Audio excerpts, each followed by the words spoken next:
सहनाववतु सहनौ भुनक्तु सह वीर्यङ्करवावहै तेजस्विनावधीतमस्तु मा विद्विषावहै। ॐ शान्तिः शान्तिः शान्तिः। गुरुर्ब्रह्मा गुरुर्विष्णुः गुरुर्देवो महेश्वरः गुरुरेव परं ब्रह्मा तस्मै श्री गुरवे नमः। तस्मै श्री गुरवे नमः।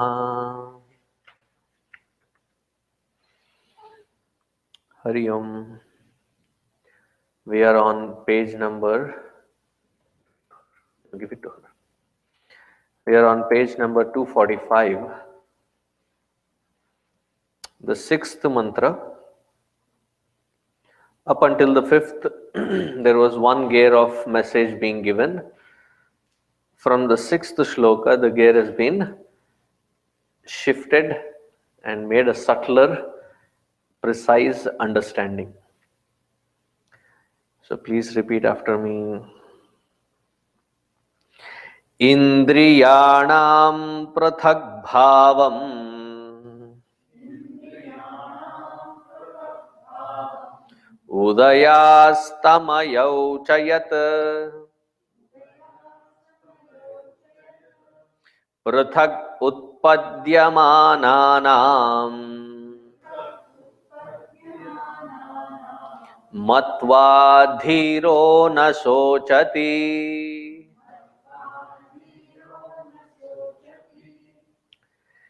Indriyanam prathak bhavam udaya astamayo chayat prathak utpadyamananam matva dhiro na sochati.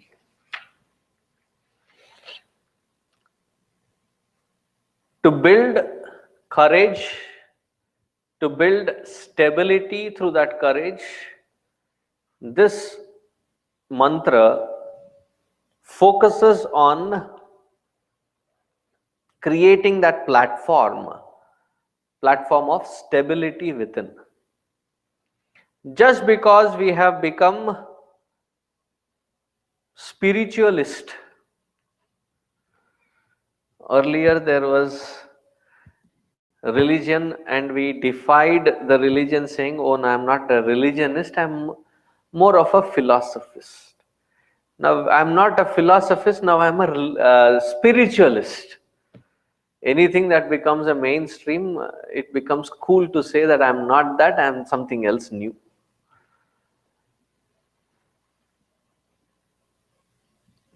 And there are topics like religion versus spirituality. Maximum crowd that topic has ever gained. It sounds cool. Religion? Nah. Spirituality.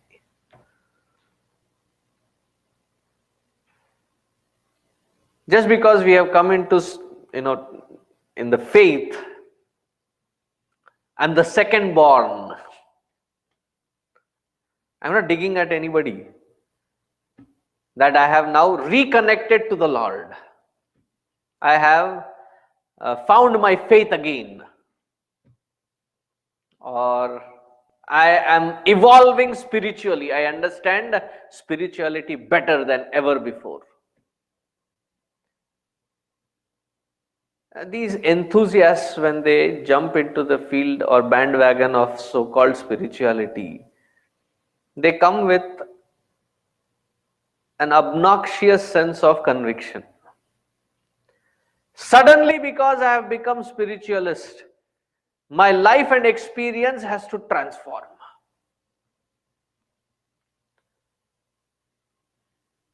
Earlier, I was not. My life really battered me down. I used to have all these bad experiences. And now that I believe in God, I trust in God, and I have spirituality, my experiences should change. And when it doesn't happen, when there is an onslaught of disappointment that happens, and we have people questioning, is there God? I have not even harmed an ant. Come on, let's get to basics. Don't exaggerate yourself, don't oversell yourself. Literally speaking, when we are in a sane sense of our balanced mind, are we really that angel that we claim when we are battered from all different directions, that I have not hurt a single person ever?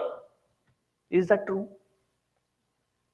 Have you never hurt anybody, consciously or unconsciously? We know the truth, right? You don't need to tell. We know the truth.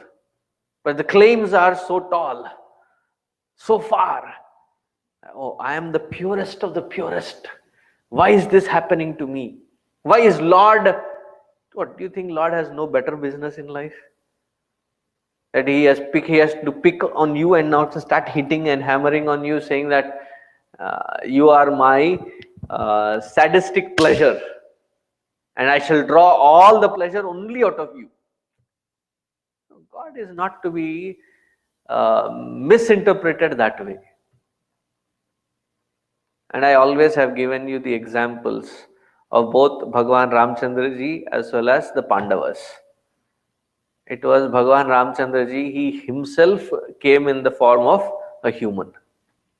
And never during his avatara did he ever proclaim and say that I am avatar.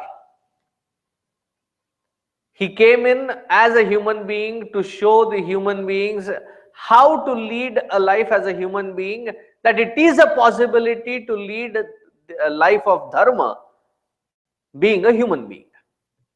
So he does not show any extra power or extra things. He is standing in front of Ravana. Ravana is having his ratha, he is having everything. He is barefoot standing on that sandy shores of Lanka, facing Ravana without any armor even. And that is when Vibhishana asks him, and many of you have read the Dharma chariot. Have you all guys read through the Dharma chariot? Vibhishana Gita. I mean, if you go back to your Balvihar books, you have gone through it. I know of it.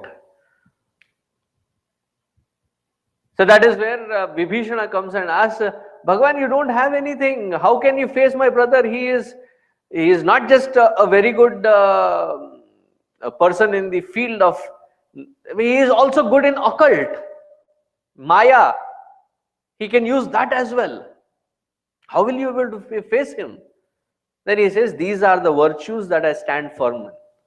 I don't need the rest of it that he is standing on to say that I am an equal at him. Without them, I am still better in facing him.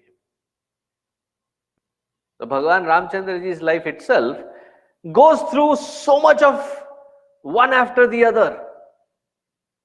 Like every step of it, it is being snatched away from him. If you look at it from that standpoint, right? He had a golden ticket. On the golden platter, it was being given to him. And when was it snatched? When was the plot to pull him out of that being the next king coronated? In couple of hours that he would be coronated, he was told, you will go in exile for 14 years.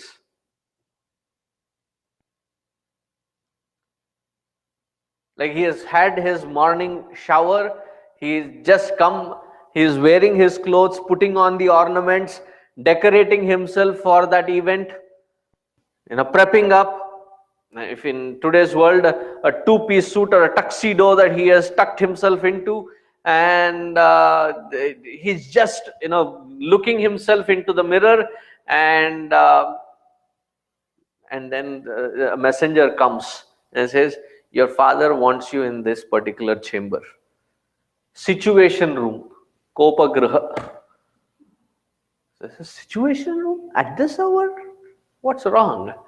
So he goes there, and what he sees is his father completely devastated. His mother in the most vicious form that he has ever seen, CHYKs. And in next hour and a half, he is to be announced to the public that he is going to be the king. And he said, get out. And within hour and a half, he is kicked out of the kingdom. Snatched. Knowing that people may be following him, he runs away from them overnight, leaving them on the shores of Gangaji. Then finds his home and builds a home, small little hut in Chitrakoot. And that also gets revealed because Bharata comes with the entire Ayodhya population. And he says, okay, this place also not safe. Now he leaves from there, goes into further deep Nasik Dandakaranya. There Sita ji gets abducted. Lakshmana gets almost killed. One after the other. Now the Avatara himself is trying to show that experiences, because you are connected to the core of your own being, the experiences may not change. It is your ability to face those experiences, they get harnessed. Now come to the Pandavas. Man, what a life. Do you know when they were in the battlefield, how old were they? It is not like what you see in the Mahabharata series, B.R. Chopra and others, that Krishna was looking charming, young, and do you know how old was Krishna? He was 89 years old. We can have a discussion of that later. Okay. Arjuna, Nakula, Sahadeva, they were younger than Bhagavan Krishna. Bhima and Yudhishthira were older than Bhagavan Krishna. So Arjuna may be about 87, 88 years old. They are in the battlefield. Can you imagine your grandfather, grandmother standing in the battlefield? Gandivam. Kaun hai bhai? But the life expectancy in those days was pretty high. You're talking about 125, 130, 140 years. That was the life expectancy. And if you're living for 140 years, 80 is like you're still in your prime youth then. You have to look at it from that competent environment. You cannot compare that age with this age and say, come on, 80. Are you joking? Did they have a knee replacement, hip replacement, shoulder replacement? What do you call that? Pacemaker and dentures, eyes, LASIK, and no, they were all in their prime condition. Up until that age, right from the age of 5, constant attempts at assassinating them. The first attempt on them was when they were 5 years old, when they had gone for a picnic. All of them were in picnic. Shakuni plots to kill all 5 of them in one shot. Unfortunately for Shakuni, that which was poisoned pot of porridge, which was meant for all 5, Bhima alone drank everything.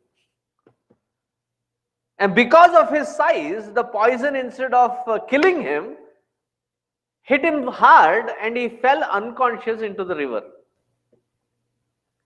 and he was brought back from the river 1,000 times more stronger because of the blessings and boons from the Nagaloka. Has anybody attempted on your life? So stop crying. My life is so sad. My life sucks. You have not even seen the L of life. What are you crying foul? There's so much more to experience.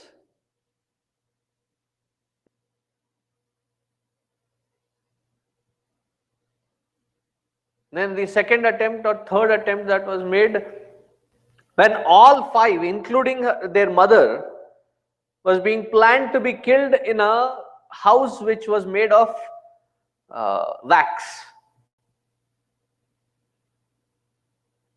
so that it could easily burn. But luckily they had already dug tunnels and escaped through. I mean, if you look at their entire life, was there one pleasant moment in their life? Constant happening. And each happening is more disturbing than the earlier one. After going through all this turmoil, 12 years of exile, 1 year of incognito, they come back only to be told that you failed at your test with 1.5 hours. What? There was still 1.5 hours to your incognito, we found you. And they suddenly switched the calendar on them. There is a solar calendar and a lunar calendar in India, in Indian almanac system. And like we had Ram Navami, we had other festivals. Sometimes it is a confusion because the people have Indian calendar for Dallas time. It doesn't work that way. It has to go according to the latitude and the altitude, longitude. I always get confused with those three words. No, I don't add attitude and gratitude also into it. So the longitude and latitude. And it changes the position of various things. So based on these two calendars, they started with one calendar, but the other calendar still showed 1.5 hours, so they picked that conveniently, Kauravas, Shakuni especially again, and it says, no, you still have 1.5 hours for the Tithi to change. So we will not give you. They asked for 5 towns. They asked for 5 villages. They're not given. Instead, they try to kill Bhagwan Krishna, who is sent as an ambassador. That very evening, 3 attempts were made to throw him in a dungeon, to give him poisonous food, to imprison him. He's Bhagwan. In Hindi we say, ye sher to wo sawa sher. If these people know how to plan, he knows how to beat that plan. Very, unassumingly he beats them to their own game and escapes. Constantly there was something or the other happening. So the expectation that one should build when we have stepped into field of spirituality is not that somebody from somewhere will come and cushion you from all directions because now you have become a spiritualist. No, nothing of that sort is going to happen. If you have that kind of expectation, find a different guru. This is not the turf that promises you that. And if somebody is promising you that, beware. Run away, as far away as possible from such people. Do you all watch Indian channels? Not even by mistake? Have you watched it by mistake? Let me put it that way. Unfortunately, yeah. So when those TV channels are running, there was in somebody's house, Guruji was there. He was recouping after some, some ill health that he had gone through. And I was there. And there was an old elderly lady in that family. And she would listen to TV, Indian channels. So we were all sitting in the family room, and this Amma, old lady, she was actually the grandmother of the family that was hosting Guruji. And she was listening, and there was this Ajmeri Baba, call this number if you are depressed, if your business is not working, if your life is going all bonkers, or Chamunda Swami or something like that came in. So Guruji said, at that time I was still a brahmachari, "Are Uddhav, number to le unka." A very serious tone, okay. So I immediately jumped up and got their number. I pulled out my cell phone, got the number. I said, "Karu kya iska?" "Are laga na, call them up." I said, "Are you serious? Are you serious? Do you want me to?" I said, "Yeah, I want to find out." They give such good advertisement as a solution, one-stop solution for everything. Maybe we should become their brand ambassadors and do the marketing for them, because they seem to be promising one-stop solution for everything in life.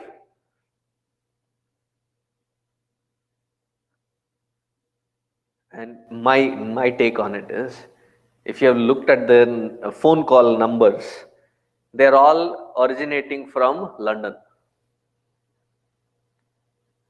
What is the London code? +4181 41, right?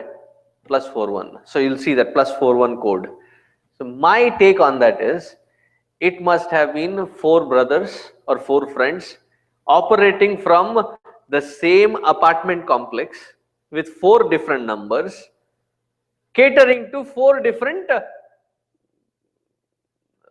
clientele. One to a Muslim clientele, one to a Hindu clientele, one to a confused clientele.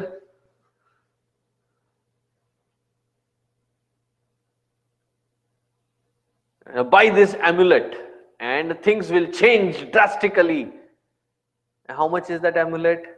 Oh, we have done so much of processing on this amulet. It is done this puja, it is done this, it is done that. So it will cost you only 25,000 in 4 installments, not rupees. So what will drastically change in your life? 25,000.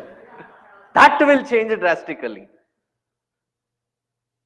Nowhere in the scriptures ever does it promise that there are such solutions. The only way that the scripture is trying to provide is to uplift our mind by educating it, nurturing it in the right direction. Any other promise is a fake. It doesn't work that way. It should get as deep as possible. This thought should be rooted into us, written on stone, as they say.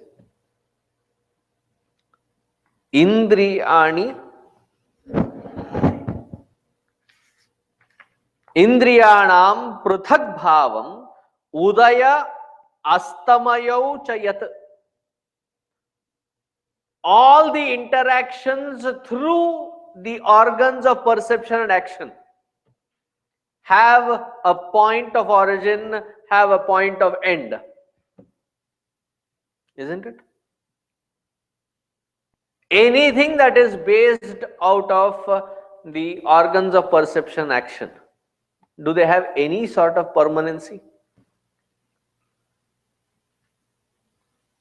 Any organ of perception action, there is no permanency to it.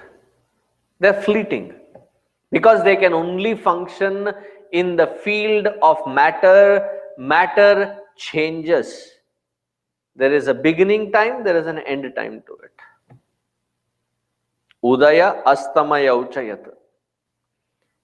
And for every such change that happens, There is somebody from inside who is making an observation of that, who is witnessing that. That witness, as you get closer to that witness, the more stable that you are in that platform within. If we are agitated, if we are confused, if we are agitated, lack of clarity is buddhi. And the emotions running their haywire pattern. It is because I have stepped away from that witness. The closer I am, lesser are the confusions on the upper chamber and lesser are the confusions in the lower chamber. So the question that you should ask yourself while walking the path of spirituality is, am I connected? Am I rooted in my own self? In fact, even all the external tags of scripture, Vedas, Upanishads, even the Guru, is to connect, invoke, and establish that inner Guru in you.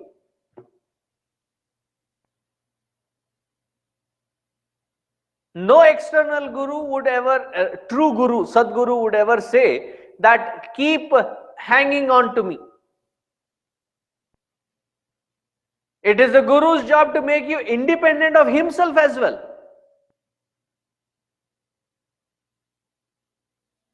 Therefore, if you observe Gurudev, he never said, he never claimed, he never advertised, saying that, this is this number yajna which I am doing, and in the past yajnas I have communicated to these many 100,000 devotees, I have these many disciples, I have done a law degree, I have done PhD from IIT, I have done nothing of that nonsense. Past is dead and thrown aside. None of that was ever mentioned again.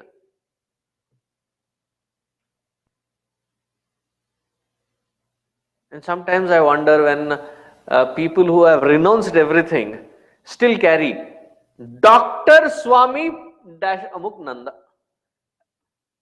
अब यार जो doctor बना था वो तो मर चुका. That fellow is already dead. What are you doctorate about? बेवकूफी? Seriously, that entity, that individual who had done the doctorate is dead. You still carry the tag. Heights of it. Listen to the discourses from an astounded scholar from IIT, MIT. भाड़ में गया यार IIT, MIT. Is that what you have to promote? Does it really matter? IIT, MIT? Are you getting the concept? Now, they may be doing an amazing service out there, but that should not be the criteria of projection. And Gurudev made that very clear. Never ever mention. And his groundedness was such awesome to experience that when somebody said, Swamiji, you are such an extraordinary person that I have ever met. I want to write a book on you. Did you know what was his counter comment to it? And that used to come so natural to him, like spontaneous. He said, yes, I truly agree. I'm an extra among the ordinary. And what would you write a story of such an ordinary fellow? That I'm not just ordinary, I'm an extra among the ordinary. Your focus should not be on this body, it should be on that which is pointed through this body. Grow up. And the one who would make you that truly independent That independence comes when you're rooted to your inner guru. पृथक उत्पद्यमानानाम matva dhiraha na shochati. Again, this conceptualization of it is copied from here, the sixth mantra. And you will find this concept repeated in Bhagavad Gita at least 20 plus times. In the very second chapter, Bhagavan Krishna repeats this concept about 11 times. The very first shloka that Bhagavan addresses Arjuna, he says this very word that he repeats. Panditaha na anusochanti. The concept is carried forward from here. That even as an avatara, when Bhagavan Krishna has to mention the scriptural knowledge, he too has to refer to. And what was his favorite book of reference? Kathopanishad. And what does he mean by matva dhiro na shochati? If you are the true son of the scripture, of course, true child of the scriptures, again they will take out a forum. What do you call them? Feminists. Feminist forum. I meant a child. Okay, don't get on to my case.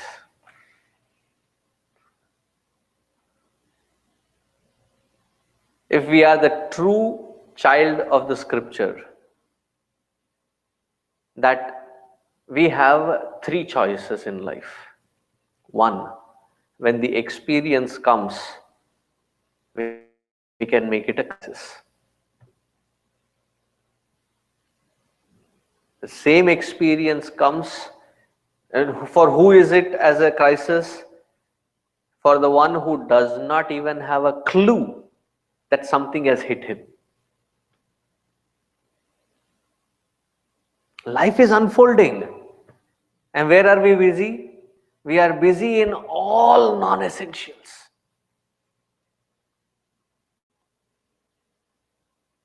And these are the clueless varieties. Priorities are jumbled up.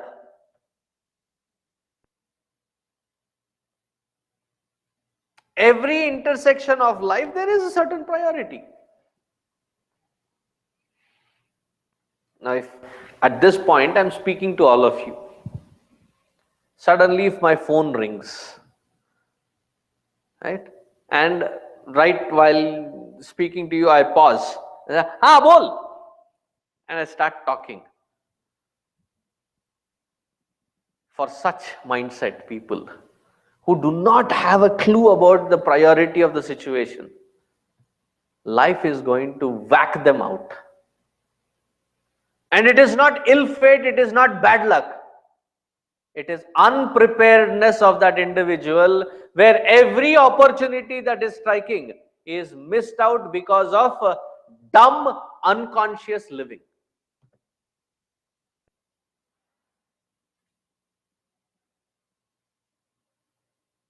Okay. First one. Such one makes life a crisis. The second variety. The one who makes his or her own life a problem. When is it a problem? That you know that there is something disturbing, but you are trying to vigorously search for a solution. Where in all the appropriately wrong places.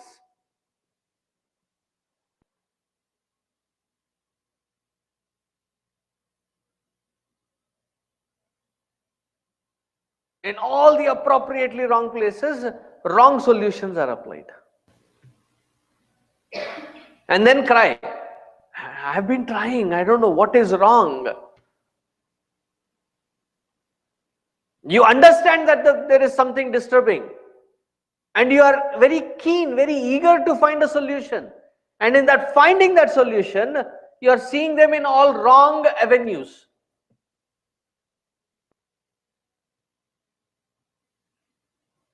Such one's life becomes problematic. Crisis, problem. The next one is a challenge.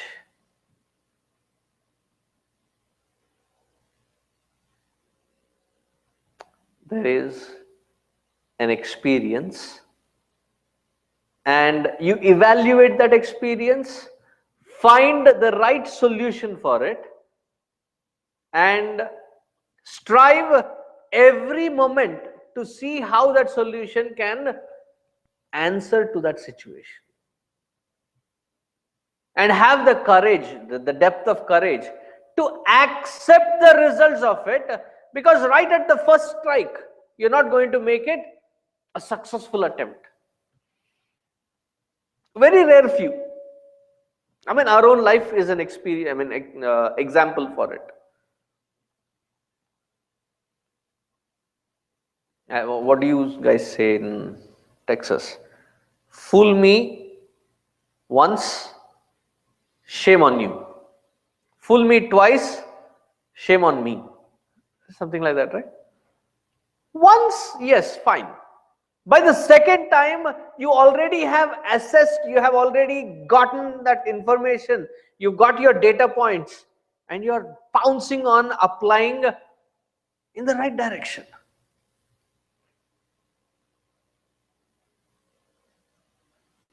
Even then, I'm not talking about it as a roaring success. I would say way better than your earlier bad. From then on, it would be beating your own earlier best, thus becoming an expert in various experiences. The other day I was watching a video that avid golfer sent to me. There is that Indian name guy playing the Masters. Vijay Singh. The recent Masters that was happening, there is that entertainment section where they, 2 days prior to the game, he whacked a ball, the golf ball, through the pond. Okay. And it has to go on the other side into the greens. Usually the shot that they play is they look at the winds and other things and they hit it into the air to land into the greens safely. This fellow hit it through the pond. It bounces off about 4 or 5 times minimum, and then it hits a little bump on the end of that pond and bounces straight onto the green, goes further, and then stops and starts rolling back, falls into the hole.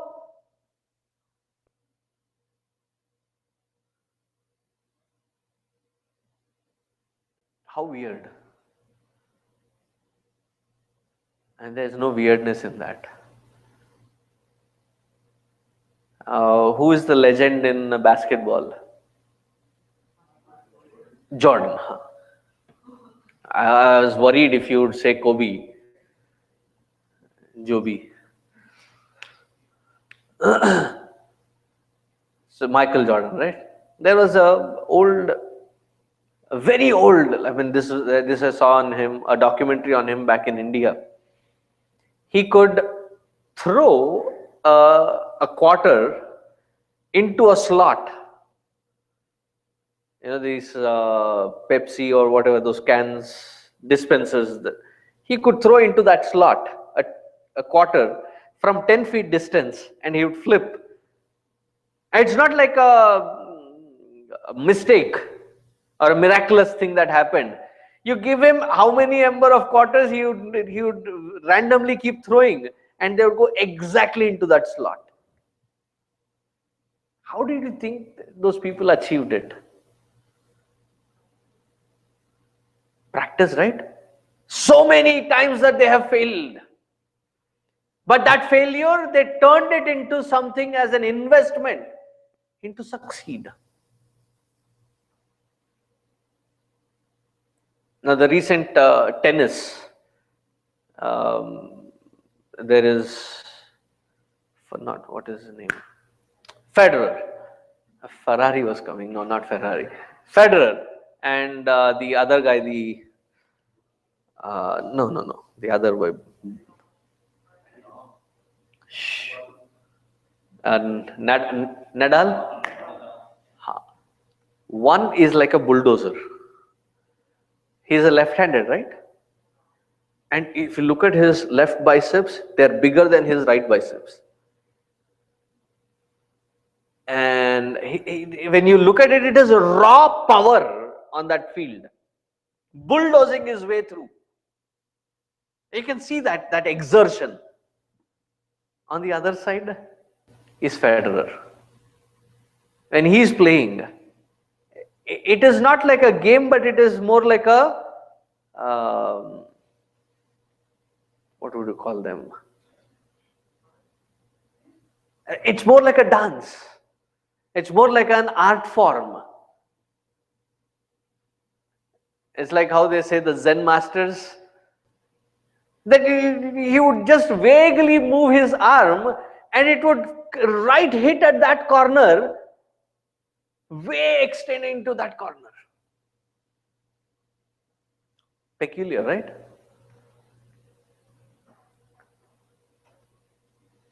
And how did they achieve that kind of perfection?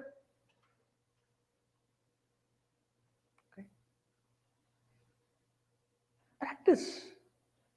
And practicing it rigorously. They've made that the entire life's way of living. And Vivekananda says that beautifully. If you want to find the zenith in any particular field,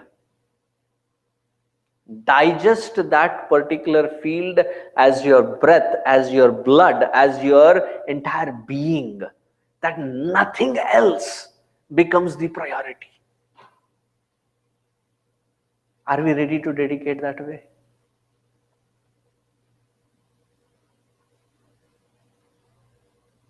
We want minimum effort, maximum result. And there are people who are so, I don't know what to call them. So somebody very forcefully took a mantra. Swamiji, I'm finding it lot of disturbance. Mantra power I've heard will help. So pick up any mantra, man, take and do. No, you pick and give. Said, okay, take. These are 10 mantras. Pick. Ashkar. Like, celebrate. Pick now. No, you pick. So I closed my eyes and picked one and gave it.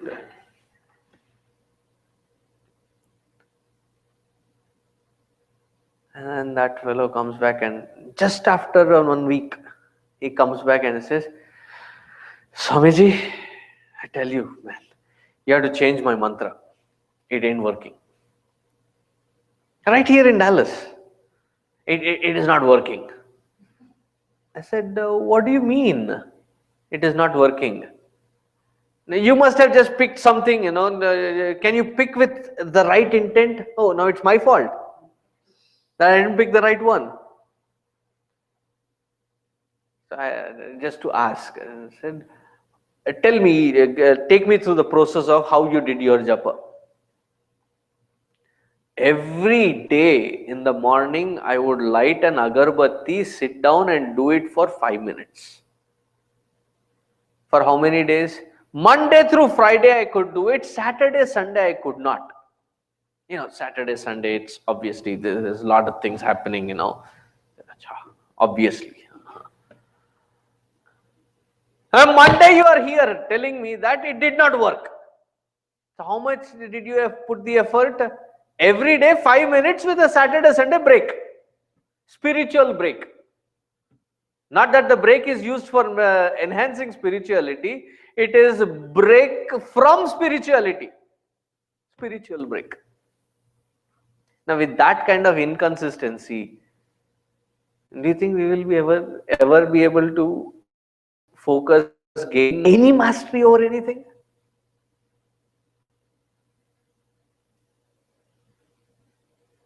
Have you ever had an opportunity to apprentice with someone who is an expert in their field? I had an opportunity to shadow or work with a painter, a Tanjore painter, and I had 1 month with him. I mean, different things that happened in my life that I landed into that environment, and I thoroughly enjoyed it. To make one little expression of the eyes, it took him about 15 days. The rest of the other designs on it, he did it in a day and a half. The eyes, the expression, he would keep going on and correcting and removing and correcting and removing and constantly working on it to get the right expression of that eye. And to bring that little variation in that eye and its expression, he would work every single day 16, 17 hours for that many days. And then finally, when the product was seen, when everybody who saw it fell in love with the expression of that little Krishna.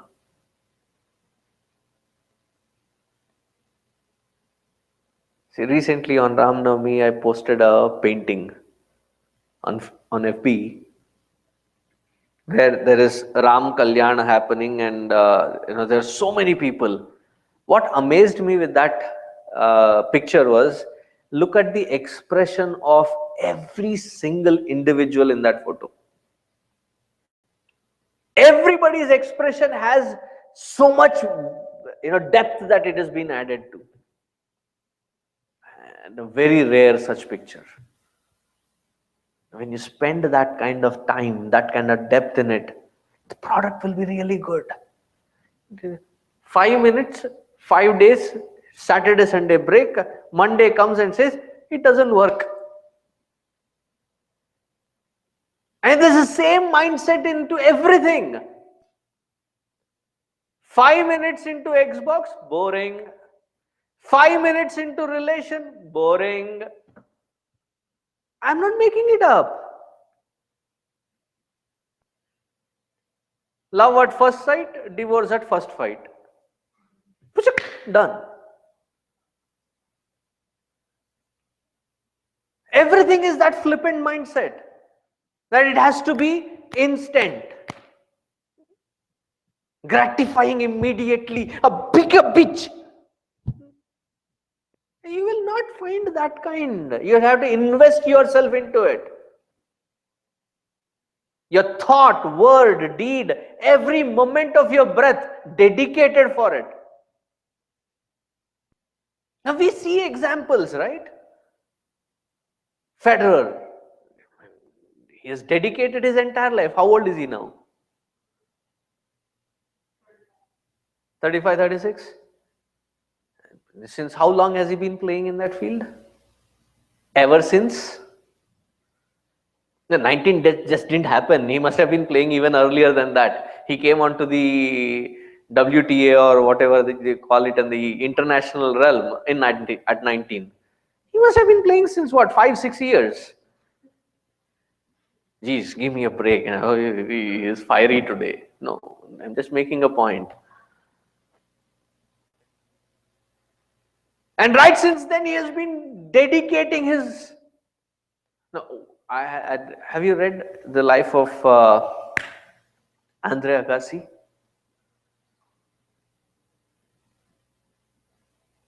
He was in tennis field during Pete Sampras and others. He was in that about 3 or 4 years holding the realm, and he writes his book, his saga through tennis, In the first paragraph, he says, from the bottom, from the deepest core of my existence, I hate tennis. I never used to like it. Why? Why did you even? My dad forced me.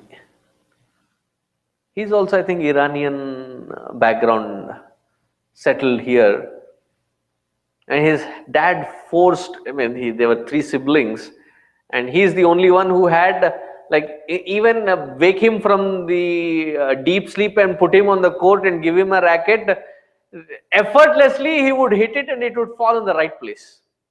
And the dad saw it and he said, this fellow is going to make money for me. Same brown mindset. Don't ask me who is brown.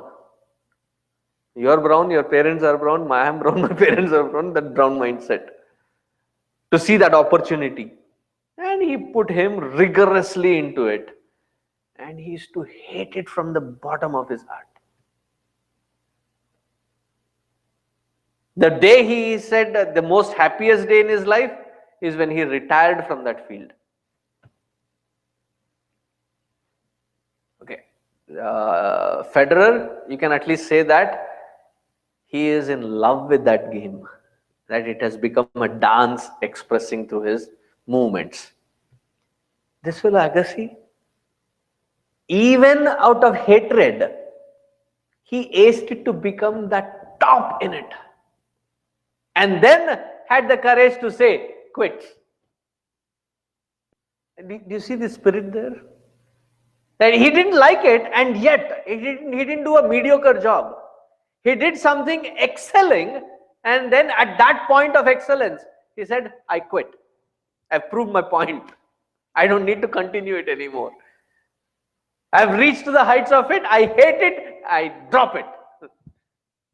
Man, that takes courage. And he didn't do a lousy job at it. He gave it 110%, excelled in it. Are we ready to commit to something in life worth that much? Or are we just going to live, breathe, and die like a mosquito? Insignificant. Done. Done. It's life. Birth, life, death. Done.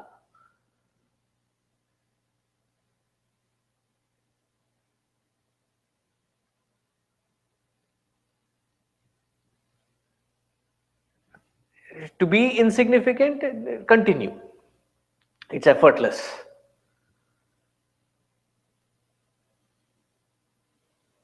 It's not for being recognized by somebody. That is not the criteria that I'm laying out. I'm not talking about location as the criteria. To bring that exuberance of excellence, whether somebody sees it or not. How many of you regularly see a sunrise? Duh. About 90% of the human society does not see sunrise. Does Bhagwan Surya get an angry face and say, it is not fair? Nobody values me. I bring out my best and these idiots are still sleeping. I care a hoot for such people. I bring the excellence because it's my nature to bring excellence. It's my nature to express excellence. How does it matter if somebody recognizes or not? There's a very beautiful poetic expression, and that inspires me quite a bit. हमसे है जमाना सारा, हम जमाने से है नहीं. I am not because of what the world recognizes me to be. I am my own worth, and I create my own worth for the world to note as a standard. And that poet, whoever wrote it, and my salutations to his courage to write those words. To say that I am a standard in my own self. I mean, in a way, we are a standard right now also in our own way. But in the other end of the graph,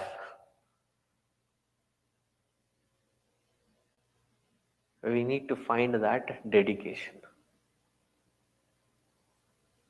to excel. Pick whatever field and make that your life's commitment. It's not a part-time job. You are not living someone else's life through your body. You're living your own life. See, if you're doing someone else's job, you may not put that kind of interest. Fine, done. Yeah. When you're doing it for your own self, it's your life, for God's sake. Nobody else is going to come and live it for you. If you can't tend to it, nobody else will care to tend about it. That dhairya, dhiraha, once that dhairya establishes, na shochati. However overwhelming things life may throw at you, you look at it and say, good, this is worth my challenge. Where do I grab this experience from?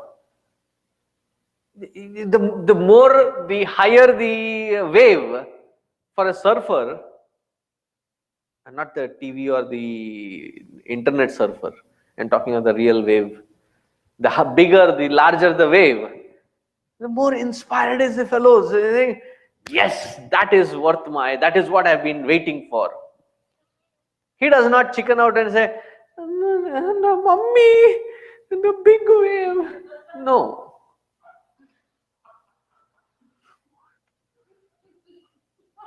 That is how we chicken out. Run away with various examples or various situations.